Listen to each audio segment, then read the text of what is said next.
श्री स्वामी समर्थ. स्वागत आहे तुमचं माझ्या मिनी ब्लॉगमध्ये. आम्ही आहोत आता रेल्वे स्टेशनला. इथून आम्ही जाणार आहोत बंगलोरला. का ते तुम्हाला व्हिडिओच्या एंडला समजेलच. तर नित्यासोबतचा हा ट्रेनमध्ये असलेला पहिलाच प्रवास. मुलं लहान असताना खूप आधी म्हणजे खूप वर्षापूर्वी आम्ही ट्रेननी प्रवास केला होता. त्यानंतरचा हा आमचा दुसरा प्रवास. सकाळी 7:30ला निघालो आणि दुसऱ्या दिवशी पहाटे 4:30 वाजता आम्ही बंगलोरला पोहोचलो. बंगलोरला पोहोचल्यानंतर खूप एक्साइटमेंट होती. मी लहान असताना बंगलोर पाहिलेलं. मला बंगलोर सिटी खूप आवडते.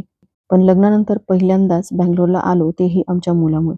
तर हॉटेलला तयार वगैरे होऊन आम्ही मुलाच्या एस-एस-बी सेंटरला आलो. होय, आमच्या मुलांनी एन-डी-एची रिटर्न क्लिअर केलेली आहे आणि त्याचा बंगलोर एस-एस-बी येथे 5 दिवसाचा इंटरव्ह्यू होता. आणि इथे तुम्ही बघू शकता देशभरातून वेगवेगळ्या भागातून मुलं इथे इंटरव्ह्यू देण्यासाठी आलेली होती. ही सगळीच मुलं सिलेक्ट होतात असं नाही. यातूनही ते त्यांची निवड करतात. खूप अभिमान वाटत होता. आमच्या मुलामुळे आम्ही इथपर्यंत पोहोचलेलो आहोत. अंगावर शहारे येत होते अक्षरशः इथे स्क्रीनवर लावलेले सीन बघत असताना. आणि इथे ही अकॅडमी तुम्ही बघू शकता. इथे मुलांना एन-डी-एसाठी म्हणजेच आर्मी, नेव्ही आणि एअरफोर्ससाठी ऑफिसर म्हणून सिलेक्ट केलं जातं.